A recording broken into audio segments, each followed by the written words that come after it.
군인들은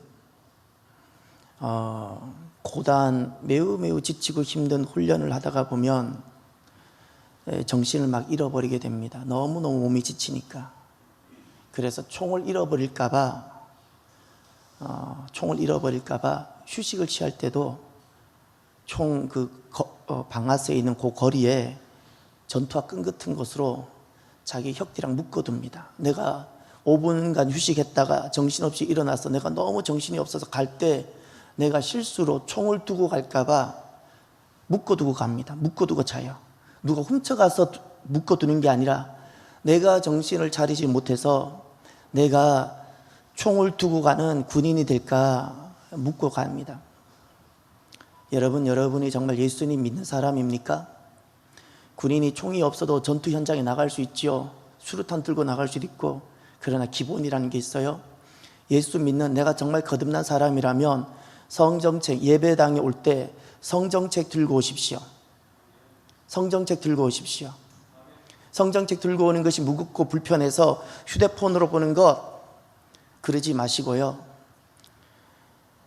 거듭난 자라면 내겐 성경이 귀해야 되고 이 성경이 내게 무겁지 않아야 돼요. 내가 전에도 그랬죠? 이만큼 돈이었다면 사람들이 이게 무겁다고 버리고 다닐까요? 예배당에 와서 핸드폰으로 말씀 찾는 것은 죄악입니다. 죄악입니다. 그거 하지 마십시오. 군인이 총을 잃어버리고 다니는 것이 죄악이듯이 언제 핸드폰을 보는가? 내가 길거리를 가다가 내가 무슨 일을 하다가 내가 미처 그곳은 예배를 드리러 가는 것은 아니었는데 마땅히 없었을 때 그때는 참고하셔도 돼요. 그러나 예배당에 올 때는 성경책 갖고 오셔야 되고요. 신방 갈 때는 성경책 가지고 다니셔야 됩니다. 성경책 가지고 다니시길 바랍니다. 지난주에 우리가 영적 불임절을 돌아오는 주일날 갖기로 선포했지요. 예. 지금 우리 교회에 일어나고 있는 일들이 너무나도 큰 복입니다. 하나님의 역사와 표적이 누구를 통해서 일어날까요? 세상이 주는 위협에 무릎을 꿇지 않는 모르드게와 같은 사람인 줄 믿으시기를 바랍니다. 세상이 주는 위협들이 있는데 그 세상이 주는 위협은 직장에 대한 위협들이고 자녀에 대한 위협들일 겁니다. 건강에 대한 위협들이고 그럼에도 불구하고 무릎을 꿇지 않는 모르드게와 같은 그 사람들을 통하여 하나님께서는 불임절의 기쁨을 허락해 주세요. 슬픔이 변하여 기쁨이 되는 역사. 할렐루야. 에스더가 되시길 바랍니다. 에스더는 하나님이 주시는 십자가를 두려워하지 않아요. 세상은 위협을 주지요. 하나님은 우리에게 십자가를 주세요. 십자가를 두려워하지 않는 에스더와 같은 사람들이 됩시다. 그리하면 인생은 항상 슬픔이 있는데 슬픔이 변하여 기쁨이 됩니다. 돌아오는 주일은 우리가 우리 교회 불임절로 지키기로 했지요. 함께 기쁨을 나누었으면 좋겠어요. 그래서 지금까지 잠깐이라도 동역했던 사람들을 함께 다 초청하고 그래 함께 우리가 기쁨으로 예배를 드리는 복된 날이 되시길 바랍니다. 에스겔 2장 말씀은 1장에 이어서 그 에스겔 선지자가 하나님의 부르심을 받는 소명을 받는 말씀입니다. 소명을 받습니다. 여러분, 소명이란 무엇일까요? 소명이란 자기가 내가 주님을 위해서 살겠다는 자기 어떤 거룩한 뜻이 아닙니다. 소명은 참으로 가장 복된 것입니다. 하나님께서 나를 택하셔서 나를 부르시는 것입니다. 여러분, 소명을 사모하십니까?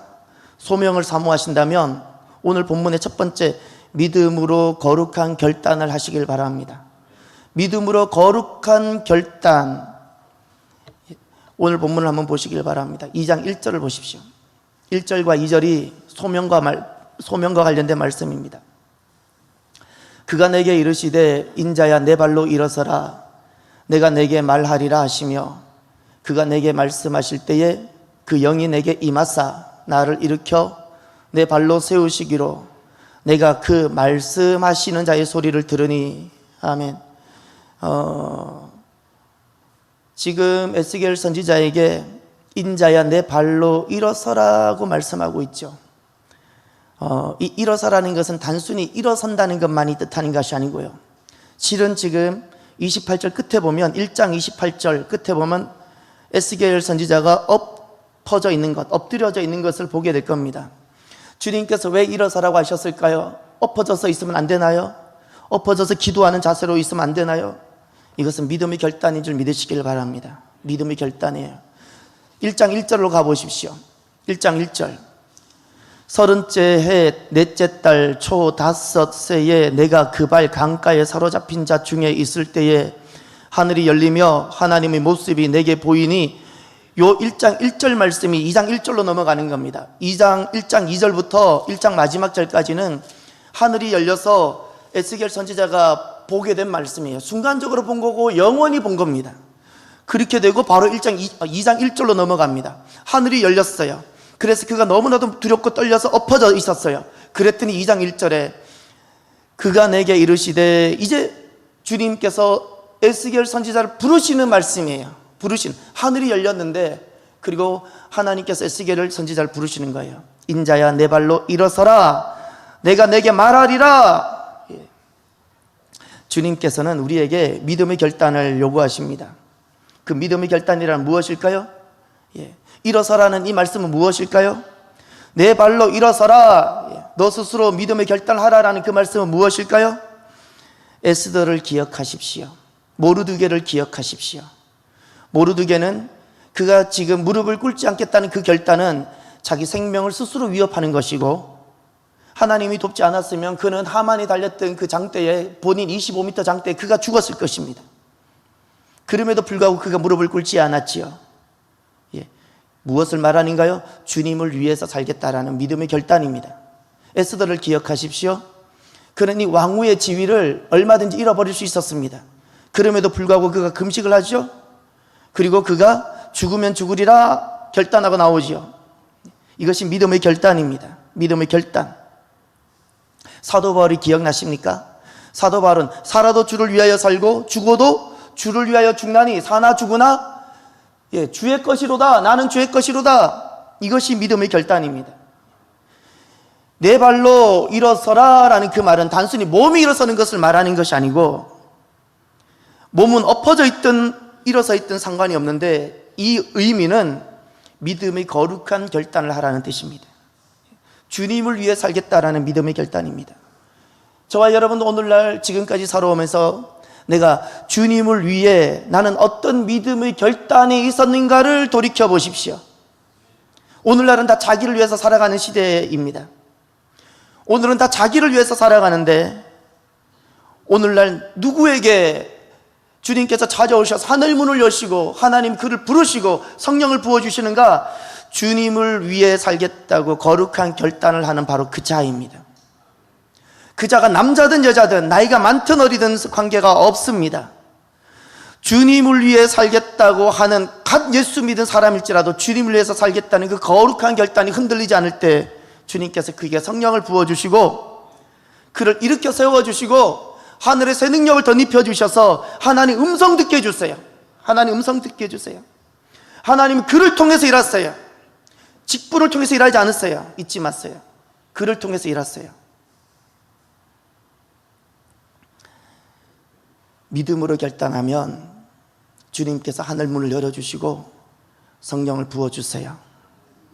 이 놀라운 역사가 다 자기를 위해 살아가는 이때에 우리들에게 있기를 바랍니다. 그리고 두 번째로,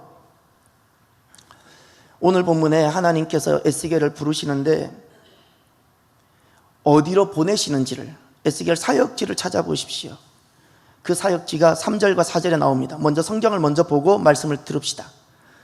3절은 제가 읽을 테니 4절을 읽어주십시오. 내게 이르시되 인자야 내가 너를 이스라엘 자손 곧 패역한 백성 나를 배반하는 자에게 보내노라. 그들과 그 조상들이 내게 범죄하여 오늘까지 이르렀나니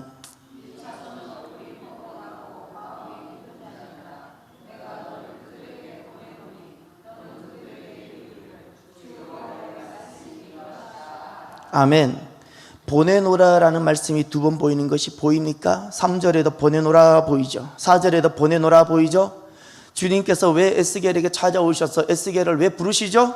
보내시기 위해서. 이것이 사명이고 이것이 사역입니다. 주님께서 우리를 부르실 때, 한 사람 한 사람을 부르실 때, 이 부르심을 소명이라고 부르는데, 부르실 때는 왜 부르시죠? 사역이 있으셔서. 할렐루야. 지금 두 번째 메시지가 무엇인가니, 내가 서 있는 곳은 하나님이 맡기신 사역지입니다. 아멘. 내가 서 있는 곳은 하나님이 맡기신 사역지입니다. 지금 오늘 본문에 하나님은 에스겔을 어디로 보내고 계십니까? 3절을 보시면, 인자야 내가 너를 어디로 보낸다고요? 이스라엘 자손이라 그랬어요. 여러분, 사역지는 내가 선택하는 것이 아닙니다. 아니에요. 내가 선택해서 돌아다니는 거 다 회개해야 돼요. 죄악입니다. 죄악입니다. 사역지는 주님께서 보내시는 거예요. 보내시는 거예요. 믿음은 내가 지금 만나는 모든 곳이 하나님께서 나를 보내신 곳이 되어져야 돼요. 이것이 믿음입니다. 내가 좋아 보이는 것을 골라서 다니는 것은 하나님과 관계가 없어요. 없어요. 지금 오늘 에스겔 이스라엘 자손을 만나게 되는데 그가 선택한 것이 아니었어요. 이스라엘 자손을 다루는 것이 에스겔에게 있는 은사였거나 본인에게 그 사역은 너무나도 잘할 수 있는 것이기 때문에 지금 가는 것이 아니에요. 에스겔 그 자신과는 관계가 없어요. 하나님께서 그에게 그것을 맡기는 것 뿐입니다. 지금 에스겔에게 맡기시는 이스라엘 백성들의 영적 상태를 한번 보십시오. 아마 웬만하면 이 상태를 알고 나면 실은 이 사역자는 다 도망가고 말 겁니다. 하나님께서 에스겔이 사역해야 될 이스라엘 어떠하다고 말씀하고 있습니까? 2절과 3절과 4절에 네 가지가 보여야 됩니다. 네 가지가. 에스겔의 영적 상태, 첫 번째 패역이라는 단어가 보입니까? 패역이라는 것은 하나님께 반항하다라는 뜻입니다. 반항하다. 하나님 하시는 일을 대적하다라는 뜻입니다. 하나님을 대적해요. 두 번째, 배반이라는 단어가 나옵니다. 배반이라는 것은 원래 이스라엘 백성들은 하나님과 언약을 맺었는데, 언약을 맺었을 때 배반이라는 것은 나 예수님 안 믿어 이 개념이 아니라 하나님과 맺은 언약을 깼다라는 거예요. 언약은 양방이 같이 맺는 약속이고 피로써 맺는 약속이 언약입니다. 그런데 이스라엘 백성이 이 언약을 깬 거예요. 이것을 배반이라 불러요. 그런데 마지막에는 주님께서 이렇게 말씀하셨어요. 마지막 시대에는 너무나도 많은 사람들이 나를 버리고 떠날 거라고 주님께서 승천하시기 전에, 십자가 지시기 전에 제자들에게 말씀하셨어요. 우린 이 이야기를 귀 기울여 들어야 돼요. 많은 사람들이 배반할 거라는 거예요. 하나님과 우리가 맺은, 예수님과 우리가 맺은 새 언약, 교회는 예수님과 새 언약을 맺고 언약을 갱신했는데 그 새 언약을 깰 사람들이 많다는 거예요. 두렵고 떨려야 돼요. 두렵고 떨려야 돼요. 세 번째, 이스라엘 영적 상태는 어떠하다고 말씀하고 있습니까?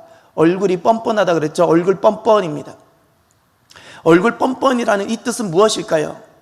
죄에 대해서, 자기 죄에 대해서, 세상 죄가 아니에요. 앞집에 있는, 내 눈앞에 있는 사람의 죄가 아니라 자기 죄에 대해서 무감각함. 남의 죄에 대해서는 독수리 눈처럼 환히 보면서 자기 죄에 대해서는 무감각함. 성경에 제가 어렸을 때는, 요즘은 나병 환자라고 바꿨지만 어렸을 때 문둥이라고 나왔어요. 문둥병이 무엇일까요? 문둥병은요, 자각 증상이 없어요. 자각 증상이 없어요. 자각 증상이 없어요.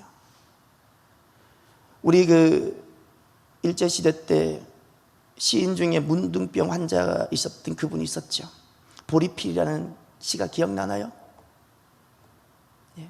그분이 쓴 글 중에 여러 개 보면은 머리가 가려워서 긁었는데 마디가 톡 떨어졌다는 거예요. 손가락이 떨어지는데 아프지가 않아요. 이게 문둥병이에요. 죄에 대해서 자각 증상이 없는 것은 영적 문둥병자입니다. 지난날 이스라엘 백성들은 문둥병을 어떻게 받아들였는가? 하나님께서 주시는 벌로 받았어요. 죄에 대해서 자각 증상이 없는 것은 벌 중에 벌입니다. 아파야죠. 아파야 건강한 거예요. 병 들었으면 아파야죠. 근데 문제는 병이 들어도 아프지 않는 거예요. 이것이 진짜 저주입니다. 이게 얼굴 뻔뻔이라는 겁니다. 네 번째, 이스라엘 백성의 영적 상태가 어떠한가요? 마음이 굳었다고 합니다. 마음이 굳었다. 이것은 자기 죄를 끝까지 인정하지 않고 회개하지 않는 모습을 말하고 있는 거예요. 회개해야 하는데, 회개해야 되는데 회개하지 않는 그 마음, 끝까지 회개하지 않는 그 굳은 마음. 세상은 의인, 선인 찾지 마십시오. 세상에 무슨 선인이 있겠고 세상에 죄가 없는 사람이 누가 있겠습니까? 하나님은 너가 얼마나 죄가 있느냐 없느냐 그렇게 보시지 않는다 그랬죠. 다 죄인이기 때문에. 누구를 찾습니까? 회개한 자를 찾습니다. 믿으시길 바랍니다. 회개한 자예요.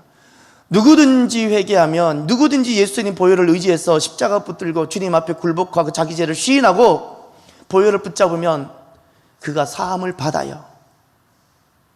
사함을 받아요. 회개하는 자를 찾으세요. 회개하는 자.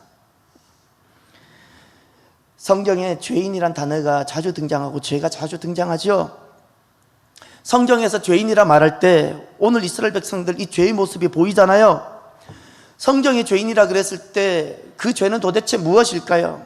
오늘날은 제가 어렸을 때부터 교회에 있으면서 지금까지 쭉 교회를 보면서 교회를 이루고 있는 교인들, 그 중에 거듭난 사람들은 성도들인데 성도들이 의식 속에 죄라는 생각을 이렇게 가지고 있어요. 죄라는 생각, 윤리적이고 도덕적이에요. 도덕적인 수준의 죄를 가지고 있어요. 그래서 성도들의 수준이 어떻게 살아가는 거 아니?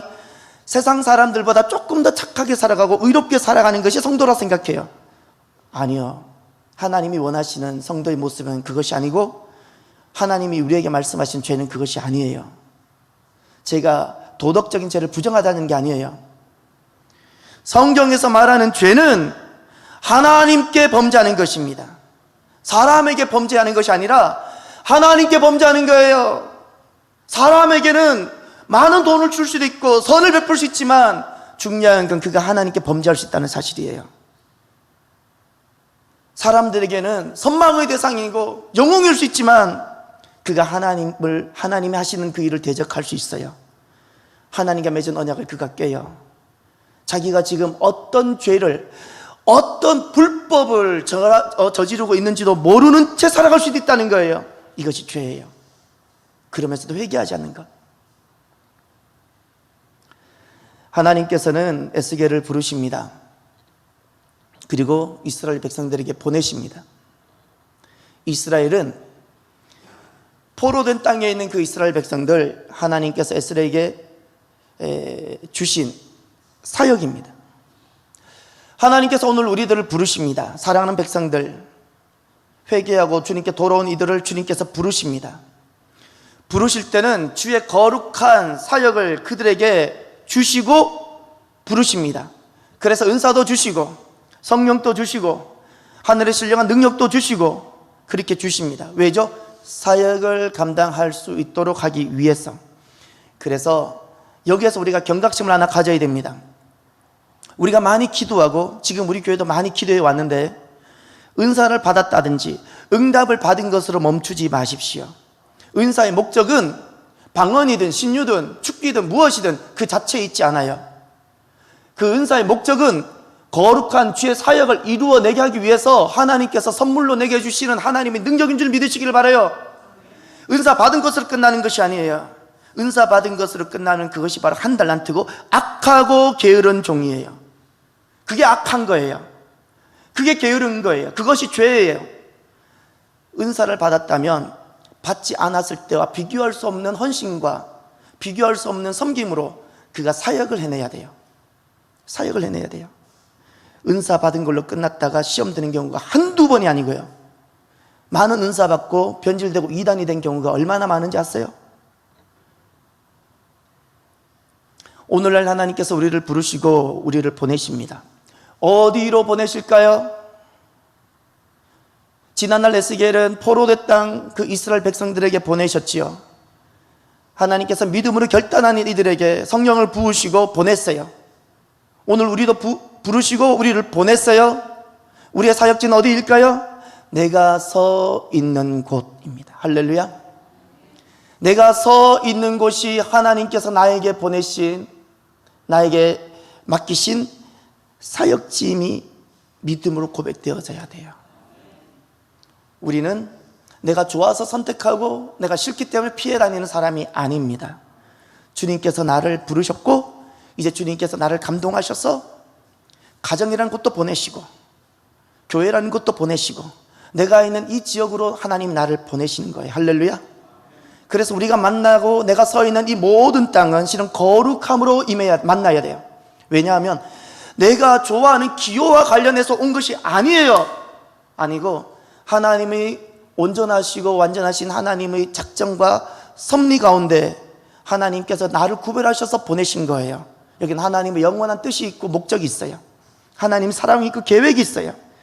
그래서 우리는 그런 마음으로 내가 있는 이 모든 자리를 만나는 겁니다. 가정은 쉬는 곳이 아니고 잊지 마세요. 사역지임을 기억하십시오. 교회를 무엇이 병들게 하는지 아세요? 오늘날 한국교회 너무나도 영적으로 병들고 있어요. 교회 와서 섬김을 받으려고 하고 위로를 받으려고 하는 것, 이거 악한 영성입니다. 내가 받은 은혜와 내가 받은 은사를 가지고 교회를 섬기고 사역하는 거예요. 내가 충성하는 거예요. 이것이 그리스도인의 모습입니다. 그리고 세 번째, 5절부터 7절까지 보시면 주님께서 에스겔 선지자에게 어떤 사역을 하라고 소명의 내용에 대해서 말씀합니다. 소명의 내용 세 가지가 나옵니다. 한마디로 딱 요약하면 이것입니다. 5절부터 7절까지 주님께서 에스겔에게 이스라엘에게 가서 사역 대상을 말합니다. 사역의 대상에 가서 세 가지를 하라고 했는데 그 세 가지를 정리하면 딱 이것입니다. 에스겔을 통해서, 다시 말하면 나를 통해서 하나님이 그 땅에 계심을 알게 하라. 할렐루야. 그 땅입니다. 포로된 땅, 패역하고 배반하고 있는 그 땅에 가서 하나님이 그들 중에 계심을 알게 하라는 거예요. 누구를 통해서? 부름받은 에스겔을 통해서, 오늘날 나를 통해서. 할렐루야. 나를 통해서 그 땅에 하나님이 계심을 알게 하라. 먼저 5절을 보십시오. 그들은 패역한 족속이라 그들이 듣든지 아니 듣든지 그들 가운데에 선지자가 있음을 알지니라. 아멘. 핵심이 무엇인가요? 패역한 족속이에요. 패역하다라는 것은 하나님에 대항하고 하나님 하시는 일을 도리어 대적하는 거예요. 알든지 모르든지 그 대적하고 있는데 그들이 듣든지 아니 듣든지 그들 가운데 선지자가 있음을 알게 하라는 거예요. 선지자는 무엇일까요? 하나님 말씀을 전하는 자요, 하나님의 표현이에요. 선지자가 있음을 알게 하라는 것은 주의 종이 있음을 알게 하라는 뜻이 아니고 하나님이 그들 가운데 계심을 보여주라는 거예요. 세상 가운데 하나님이 여전히 계심을 입증해 주라는 거예요. 기적과 표적이 나타나고. 할렐루야. 바로 그것입니다. 두 번째, 6절을 보십시오. 인자야 너는 비록 가시와 찔레와 함께 있으며 정갈 가운데에 거주할지라도, 여기까지가 다 고난입니다. 이 가시와 찔레 함께 있다 그랬죠. 이 함께 있다는 것은 무엇일까요? 패역하고 배반하고 얼굴이 뻔뻔하고 또 뭐죠? 마음이 완악한 바로 그들을 뜻합니다. 그들을 통해서 도리어 에스겔 선지자가 고난을 받을 겁니다. 예. 정갈 가운데도 마찬가지입니다. 그런 뜻입니다. 고난과 환난입니다. 가장 가까운 데에 있는 이들로부터 올 고난들입니다. 그런데 주님께서 이렇게 말씀하셨습니다. 그들을 두려워하지 말고 그들의 말을 두려워하지 말지어다. 그들은 패역한 족속이라도 그 말을 두려워하지 말며 그 얼굴을 무서워하지 말지어다. 아멘. 이곳에 하나님 계심을 알게 하라 말씀하셨는데, 이곳에 하나님의 계심을 알게 하기 위해서는 반드시 넘어가야 되는 산이 하나 있어요. 무엇일까요? 고난을 두려워하지 않는 거예요. 패역한 그들일지라도 그들을 무서워하지 않는 것. 왜 그럴까요? 예. 여러분, 하나님께서 나에게 주신 사명이 끝나기까지는 주님께서 하나님의 명예를 거시고 아버지 이름을 명예를 거시고 우리를 지키심을 믿으시는지요? 이것이 믿어져야 돼요. 이것이 믿어져야 돼요. 하나님은 우연히 우리를 부르신 것이 아니고 하나님의 시간에 하나님의 모든 선하신 목적을 두고 완전한 계획 가운데 우리를 부르셨어요. 내가 불순종하지 않는 이상, 우리가 불순종하지 않는 이상 우리를 통해서 하나님 뜻을 이루어 갔어요. 그래서 하나님께서 우리를 지키세요. 보호하세요. 건강이 나를 지키는 것이 아니에요. 잊지 마세요. 소명이 나를 지켜요. 내가 하나님의 뜻을 살든지 죽든지 내가 하나님의 뜻을 이루겠습니다라는 그 소명이 나를 살게 하는 줄 믿으시길 바라요. 좋은 약이 나를 지키는 것 아니에요. 좋은 음식이 나를 건강하게 하는 것이 아니고 내가 살든지 죽든지 내가 주님을 위해서 살겠습니다라는 것이 내 몸에 있는 약함들을 다 이기게 하고 하나님의 보호를 받는 은혜, 비결인 줄 믿으시길 바랍니다. 죽지 않아요. 두려워하지 마십시오. 망하지 않습니다. 두려워하지 마십시오. 사단이 주는 거짓 위협에 속지 마십시오. 반드시 믿음의 길을 걸어갈 때는 닥쳐오는 고난들이 있을 거예요. 우리가 우리 자신을 돌아보면서 거듭 우리 자신에게 약속합시다. 온실 속에 있는 화초가 되지 맙시다. 바람 한번 불면 다 쓰러져 버리고 이것 한번 흔들면 또 자빠져 버리고 언제든지 주님을 버릴 준비를 다 하고 살아가는 그 온실 속에 있는 화초 같은 모습이 되지 맙시다. 태풍이 불어도 버텨내는, 힘들기는 하지만 버텨내고 아프기는 하지만 그 십자가 지고 가는 저와 여러분이 되시기를 바랍니다. 계속해서 보면 세 번째 소명의 내용이 무엇인가요? 7절을 보십시오. 그들은 심히 패역한 자라. 그들이 듣든지 아니 듣든지 너는 내 말로 고할지어다. 아멘. 아멘. 세 번째, 듣지 않을지라도예요. 듣든지 아니 듣든지는 핵심은요, 듣지 않을지라도, 내가 거역당하고 내가 거부당할지라도 어떻게 하라고요? 말씀을 전하라. 말씀을 전하라. 예. 듣는 자만 찾아다니지 말라고 말씀하고 있어요. 듣는 자만 찾아다니지 말고 듣든지 아니 듣든지, 이 말을 줄이면 그거예요. 듣지 않을지라도예요. 듣지 않을지라도 담대히 말씀을 선포하라. 복음을 선포하라. 저는 이 말씀을 보면서, 소명을 보면서 회개가 일어나요. 우리가 이런 회개가 있어야 되지 않겠어요? 듣지 않을 것 같으면 포기해버리는 것. 저는 언제부턴가 지난날 설교 시간에 우리 설교학에, 저는 정장복 교수님을 통해서 설교학을 배웠어요. 우리나라에서 첫 번째 예배와 설교를 제대로 그 분야에 공부하고 오신 분이에요. 우리나라 설교학과 예배학과 관련된 1호이신 그분이 있어요. 그분은 설교할 때 성도 한 사람 한 사람 아이 컨택을 굉장히 소중하게 여겨요. 그런데 어느 순간에서부터인가 제가 여러분의 눈을 안 마주치는 거 제가 보셨어요? 제가 잘 안 봐요. 제가 여러분을 잘 안 봐요. 여러분을 보면 제가 시험 드는 경우가 많아서. 여러분이 나중에 이곳에 은혜를 입고 이 자리에 서보세요. 서보면 설교자가 일방적으로 말하는 것 같지요. 그러나 그가 듣고 있는지 안 듣고 있는지가 보여져요. 안 듣고 있는 사람을 보면 제가 시험이 들어서 막혀요. 막혀요. 저도 인간인데 마음이 왜 상하지 않겠어요? 모를 것 같죠? 서보면 알아요. 은혜를 입고 딱 서보세요. 정말 듣고 있는지 안 듣고 있는지 알아요. 그래서 언제부턴가 저는 여러분을 안 보기 시작했어요. 듣든지 아니 듣든지 저는 제가 전해야 되니까. 듣지 않을 것 같아서 포기해야 되는 것 회개하셔야 되고요. 위협과 고난이 있다고 피해가는 것 회개해야 돼요. 고난받을 준비를 하셨나요? 둘 중에 하나를 선택해야 돼요. 고난을 피하든지 믿음을 피하든지 딱 결정하세요. 고난을 피하든지 내가 믿음을 피하든지, 고난을 내가 버리든지 내가 믿음을 버리든지. 믿음 붙잡으려면 고난이 오는 것이고, 고난 버리면 내가 믿음 버리는 거예요.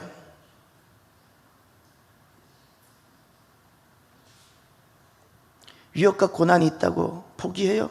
그거 회개해야지요. 주님 어떻게 우리를 사랑하셨는데. 그러나 또 한 가지 더 회개해야 될 것이 있어요. 열심히 충성하지만, 정말 교회 속에서 열심히 충성하는데 하나님과 관계없이 충성해요. 그게 무슨 뜻일까요? 자기를 위해서 일해요. 자기의를 위해서 봉사해요. 이거 다 회개해야 돼요. 주님께서 우리를 부르시고 하늘을 여시고 성령까지 부어주셔서 우리가 저 패역한 곳에 때로는 보냄을 받을지라도, 왜 보내셨어요? 주님께서 그곳에 그렇게 패역했을지라도 내가 있음을, 하나님이 계심을 알게 하라고 우리를 보내셨는데 그곳에서 자기 이야기하고 있어요. 자기 이름 드러내고 있어요. 죄악 중에 죄악이죠. 가지 말아야 돼. 차라리 가지 말았어야죠. 죄악 중에 죄악이죠. 주의 일 하면서 내 이름 드러나지 않는다고 아파하지 마십시오. 그런 사람은 차라리 사역을 맡지 않아야 돼요. 사역을 맡지 말아야 돼요. 그 사람은 사단에게 가장 많이 유혹받을 사람이고 교회를 병들게 할 사람입니다. 그럴 사람은 절대 사역하지 마십시오. 주님만 나타나야 돼요. 할렐루야. 주님만 영광 받으셔야 돼요. 끝으로 소명의 자세입니다. 8절과 9절 10절에 보면 소명을 이루기 위해서는 우리가 어떤 믿음의 자세를 가져야 되는가, 믿음의 자세입니다. 어떤 자세인지 여러분 8절과 9절과 10절을 제가 읽을 테니까 여러분은 여기에서 주님께서는 어떤 믿음의 자세를 원하시는지를 들어보시길 바랍니다. 너 인자야, 내가 내게 이르는 말을 듣고 그 패역한 족속같이 패역하지 말고 내 입을 벌리고 내가 내게 주는 것을 먹으라 하시기로. 내가 보니 보라, 한 손이 나를 향하여 펴지고 보라, 그 안에 두루마리 책이 있더라. 그가 그것을 내 앞에 펴시니 그 안팎에 글이 있는데 그 위에 애가와 애곡과 재앙의 말이 기록되어 있더라. 아멘. 여기에 하나님께 부름받은 소명자들, 모든 그리스도인들은, 거듭난 자는 다 하나님께 소명을 받은 자인데 이 소명을 이루기 위해서 어떤 믿음이 필요할까요? 눈에 보입니까? 모든 하나님의 부르심과 소명을 이루기 위해서는 딱 두 가지가 필요합니다. 오직 겸손과 순종입니다. 오직 겸손과 순종. 지금 주님께서 에스겔에게 명하셨죠. 명령하셨어요. 무엇을 명령하셨어요? 8절에 내가 내게 주는 것을 먹으라 말씀하셨어요. 이 먹으라 말씀하셨는데 이것은 평소에 에스겔이 좋아하는 것과 관련이 없어요. 관련이 없어요. 더구나 그 내용이 무엇인가요? 10절에 보면 애가와 애곡과 재앙의 말이라. 이걸 누가 기뻐하겠어요? 이왕이면 다 축복을 해주고 싶고. 저는 중국 음식을 잘 안 먹어요. 특히 한동안 짜장면 안 먹은 지가 오래됐는데 최근에 여기 죽전백화점이라고 혹시 아세요? 신세계 말고 죽전백화점이라고 365일 24시 하는 백화점이 하나 있어요. 남들은 그걸 죽전휴게소라 부르더라고요. 죽전백화점인데 거기 가면 짜장면도 있어요. 저는 제가 짜장면을 안 먹는 이유가, 짜장면을 지난날 저기 분당에서 사역할 때 가서 몇 번 먹었는데 먹고 나면 배가 너무 아픈 거예요. 아이들이 짜장면 먹고 싶다 가서 야탑이나 서현 주변에서 먹었는데 먹고 나면 배가 너무 아픈 거예요. 처음엔 몰랐어요. 알고 보니 아마 인공 조미료가 너무 많이 들어가서 그런가 봐요. 조금 넣어야 되는 건데, 할 수 있으면 안 넣어도 되는 건데, 자연맛 그대로도 괜찮은데 이거를 뭐 얼마나 집어넣는지 모르겠어요. 근데 까마니까 보이지도 않잖아요. 먹고 나면 배가 너무 아파서, 제가 음식을 가리는 법이 없는 사람인데 제가 짜장면을 안 먹고 또 안 먹는 게 하나 있어요. 제가 바다 음식 되게 좋아하는데 잘 안 먹고 거부하는 게 있어요. 낙지 같은 것들 잘 안 먹어요. 나름 상처가 있어서. 정말 싱싱한 거면 모르겠는데요, 그 조금 지나가면, 우리는 싱싱한지 안 싱싱한지 잘 모르잖아요. 익혀 먹으면 괜찮은데,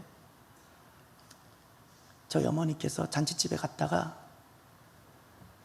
낙지 같은 거 드시고 고래 해충이 거기 있었어요. 그게 사람 위에 들어가면 위벽을 뚫고 간대요. 그래서 3일 동안 너무 띵글띵글 구르시고 아프신데 병원에서 모르는 거예요. 뭐 이렇게 진통제나 주시고. 그러다가 어느 병원에서 위 내시경을 했는데 고래 뱃속에 있는 기생충이 어머니 위장을 뚫고 지나가고 있는 거예요. 그걸 끄집어내서 본 거예요, 우리도. 그 이후로는 안 먹어요. 먹기는 해요. 안 먹으면 시험 들 경우에는 먹어요. 목숨 걸고 먹어요. 예. 여러분, 우리는 살아가면서 내가 좋아하는 음식이 있고 원치 않는 음식이 있죠. 믿음은 내 기호 따라 가지 않습니다. 입맛 따라 신앙생활하는 것은 믿음 아니고요, 입맛 따라 사는 것은 소명은 이루질 못합니다. 제가 여기까지 온 것 제 입맛이 아닙니다. 제 신앙적 입맛이 아니에요. 저는 하나님은 아세요. 제가 여기 와서 제 개인적으로 하나님 앞에 제가 드린 푸념들이 있어요. 하나님께 제가 드린 푸념이 있다고요. 눈물로 드린 푸념. 여러분은 모르시잖아요. 여러분은 모르시잖아요. 제가 하나님 앞에 드린 푸념이 있어요.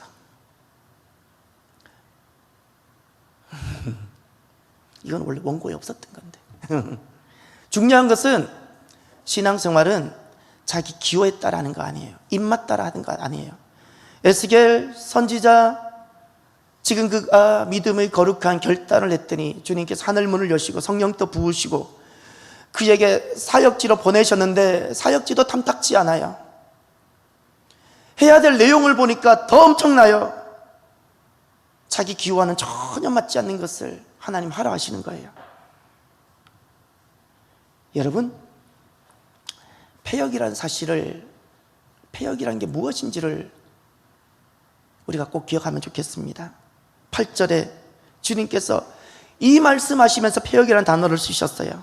너 인자야, 내가 내게 이르는 말을 듣고 그 패역한 족속 같이 패역하지 말고 다 같이 내 입을 벌리고 내가 내게 주는 것을 먹으라 하시기로. 아멘. 이것은 살아계신 주님께서 에스겔에게 직접 하신 말씀이에요. 왜 주님께서 이스라엘 백성들을 패역한 족속이라고 불렀을까요? 그들이 죄가 많아서 그럴까요? 세상 사람들보다 악이 많아서 그럴까요? 절대 그렇지 않아요. 법이 없어도 살 수 있을 거예요. 그런데 패역이라고 말했어요. 날마다 예배를 드렸고 11조까지 드렸어요. 그런데 주님은 그들에게 패역이라 그랬어요. 무엇이 패역일까요?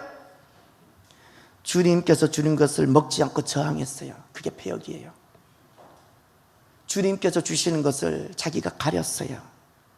패역의 핵심은요, 옳고 그름을 본인이 결정하는 거예요. 옳음을 주님께 두지 않고요, 옳고 그름을 본인에게 두는 것이 패역입니다. 오늘 본문하고 똑같은 내용이 하나 나옵니다. 사도행전 10장을 가보십시오. 사도행전 10장. 사도행전 10장에 가면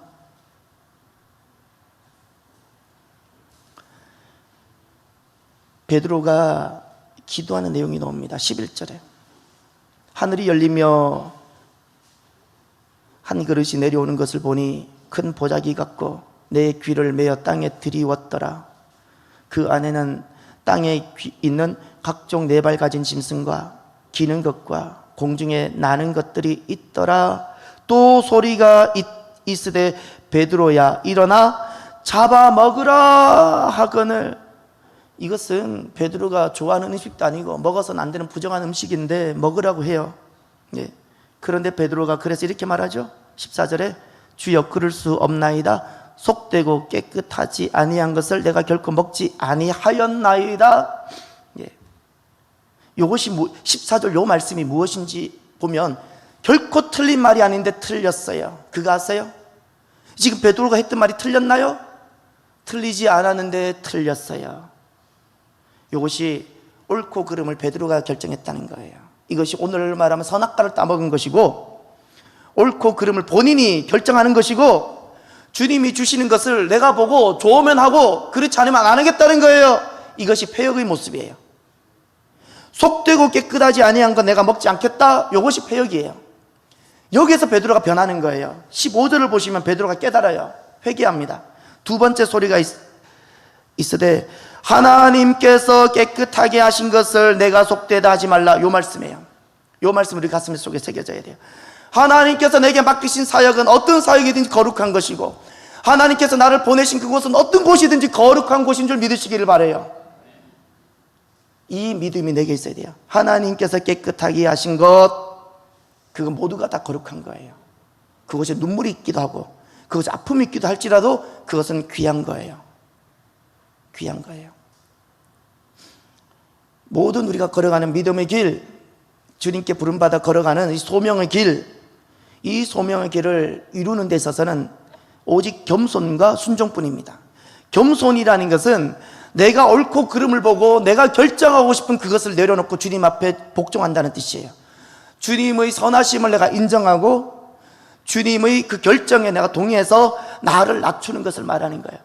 성품이 아니에요. 죄송하지만 성품으로 타락시키지 마십시오. 주님께서 말씀하신 겸손이라는 것은 남들보다 조금 더 좋은 성품이 아니고 주님의 말씀에 온전히 복종하는, 자기를 죽이고 나가는 그것이 겸손입니다. 이 겸손만이 주님께서 부르신 소명을 감당하게 하고, 순종이라는 것은 자기를 드리는 거예요. 잊지 마세요. 순종이 제사보다 낫다 그랬죠. 순종이라는 개념은 다른 말로 바꾸면 번제되는 거예요. 자기가 죽으면 죽으리라, 이것이 순종입니다. 순종이라는 것은 그냥 입술로 예하는 것이 아니고요, 입술로 예하는 것이 아니라 자기를 각을 떠서 하나님 앞에 번제 드리는 것, 이것이 순종입니다. 주님께로부터 부름받은 이 모든 소명은 결국 하나님만을 주로 고백하는 모든 겸손과 자기를 쳐서 죽이고 각을 떠서 주님 앞에 번제되어 드리는 순종만이 결국 승리하게 합니다. 그러나 누구든지 이 믿음의 길을 걸어가면 못 이룰 인생이 없고요, 놀랍게도 내가 나를 죽으면 죽으리라, 내가 하만 앞에 무릎 꿇지 않고 내가 어려움을 당하고 내가 버림을 당하고 심지어 죽게 될지라도 나는 하나님의 무릎을 꿇지 않으리라고 하면 하나님께서 우리에게 닥친 모든 슬픔을 변화의 기쁨으로 되게 해주시는 줄 믿으시기를 바랍니다.